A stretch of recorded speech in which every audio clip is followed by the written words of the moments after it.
பேசலாம் திரு நாராயணன். அதுதான் இப்போ ஒரு பெரிய கான்ஃபிடன்ஸ் பில்ட் ஆயிருக்கு. அந்த கான்ஃபிடன்ஸ் உங்களை சின்னதா அப்படியே கொஞ்சம் அசைச்சு பார்த்துருச்சு அப்படிங்கிறாரு.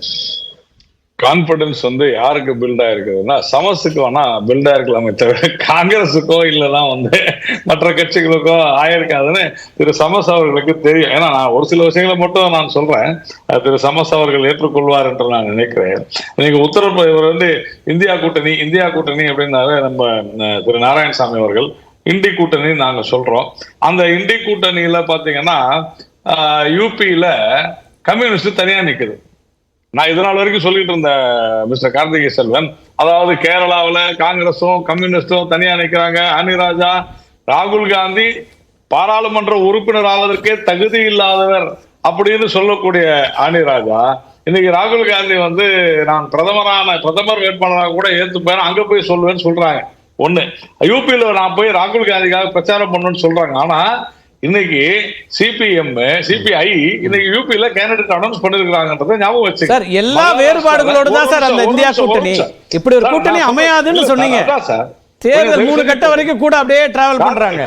கார்த்திகை செல்வன் தயவு செஞ்சு புரிஞ்சுங்க, கேரளாவில் இண்டி கூட்டணி இல்ல சார். ஏன்னா காங்கிரஸும் கம்யூனிஸ்டும் மாறி மாறி நிக்குதுங்க. கர்நாடகாவில கூட அவங்க சில இடங்கள்ல தனியா போட்டி போடுறாங்க.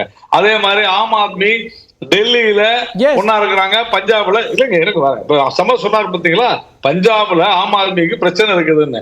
அங்க ஆம் ஆத்மி தனியா நிக்குது, காங்கிரஸ் தனியா நிக்குது. ஆனா பிஜேபி சமஸ் சொல்றாரு தனித்தனியா போறது பேசி முடிவு எடுக்கிறாங்க சார். இதெல்லாம் அக்ரிமெண்ட் எல்லாம் ஒண்ணு. பிரதமர் வேட்பாளரே இல்ல நீங்க இந்தியா கூட்டணிக்கு, அப்புறம் நீங்களே 5 பேரை சொல்றீங்க.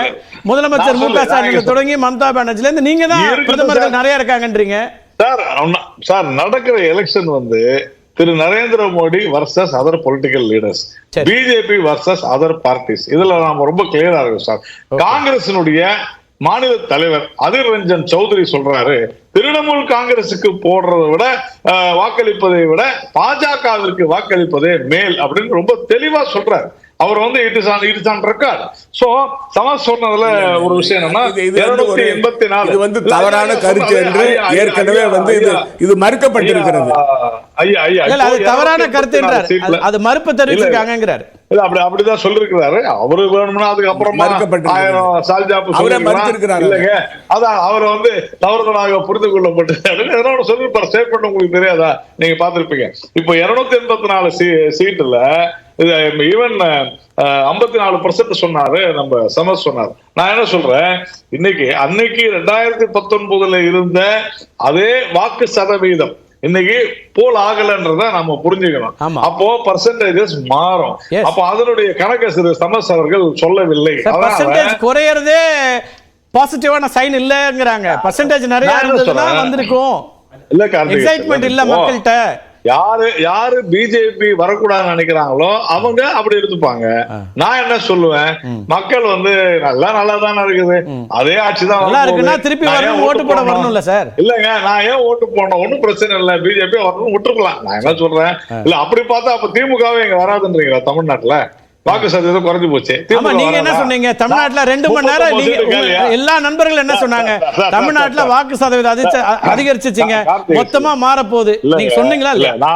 இல்ல நான் இப்போ நீங்க சொன்ன விஷயத்த நான் கேட்கிறேன், அவ்வளவுதான். இப்ப நீங்க சொன்னதுனால நான் திருப்பி உங்களை கேட்கிறேன். அதே போல நீங்க மகாராஷ்டிரால கூட பல இடங்கள்ல என்சிபிக்கும் காங்கிரஸுக்கும் எதிரா கம்யூனிஸ்ட் போட்டி போடுது. இண்டி கூட்டணின்றது எங்க சார் இருக்குது? இல்லன்றாங்க. இண்டி கூட்டணியே வராது. நீங்க அதுக்கப்புறம் அவங்க ஒன்னா வந்தாங்க, எல்லா டிஸ்அக்ரிமெண்டோடையும் அக்ரி பண்ணிக்கிறோம்னாங்க. இல்ல டிராவல் பண்ணிருக்காங்களா இல்ல சார்? இன்னைக்கு வரைக்கும் கூட்டணியா தானே சார் வர்றாங்க.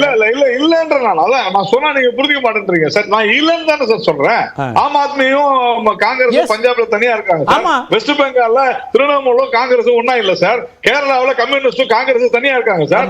நீங்க இது இன்னும் நான் சொல்லிட்டேன். அதான் சார், மாநிலத்துக்கு மாநிலம் பிஜேபிக்கு எதிரான ஒரு வியூகத்தை வகுக்கிறோம்னு சொல்றாங்க சார். அது ஒரு வியூகம். கார்த்திகை செல்வன், நான் இல்லன்னு சொல்றேன், நீங்க புரிஞ்சுக்க மாட்டீங்க. ஓகே ரைட், அது உங்க பாருங்க. டாக்டர் குறுக்கிட விரும்புறாரு ரொம்ப நேரமா. சொல்லட்டும், இல்ல ஒரு நிமிஷம் திரு சமஸ் அவர்கள் சொல்லட்டும். நான் சொன்னதுல இல்லங்க, இவர் தவறா சொல்றாரு. யூபியில கம்யூனிஸ்ட் போட்டி போடல, கர்நாடகாவில போட்டி போடல சொல்லட்டும், மகாராஷ்டிரால போட்டி போடல. கம்யூனிஸ்ட் எத்தனை சதவீத வாக்குகளை பெற்றிருக்கு யூபியில? நீங்க சொல்லுங்க. அப்ப இந்தி கூட்டணி இல்ல, அப்ப இந்தி சார், கூட்டணி இல்ல. கம்யூனிஸ்ட் கடந்த 2019 எத்தனை சதவீத வாக்குகளை பெற்றது? நான் உங்களுக்கு இன்னொரு வழி சொல்லட்டுமா? அப்போ இந்தி கூட்டணினா என்ன? எல்லா கட்சியோட வாக்குகளும் சேர்ந்துதான் ஒரு கூட்டணி ஜெயிக்க முடியும் இல்லையா? அப்போ நீங்க தனியா நிற்கும் போது ஓட்டு பிரிக்கிறீங்க. எல்லா நேரத்திலுமே 1+1 2 ஆகாது சார். இவ்வளவுதான் சார் அரசியல்ல. உங்களுக்கு தெரியாது, சில நேரங்கள்ல இல்லாம இருக்கிறது நல்லதுன்னு முடிவு. நான் வரேன் டாக்டர், ரொம்ப நேரமா குறிக்கிட்டு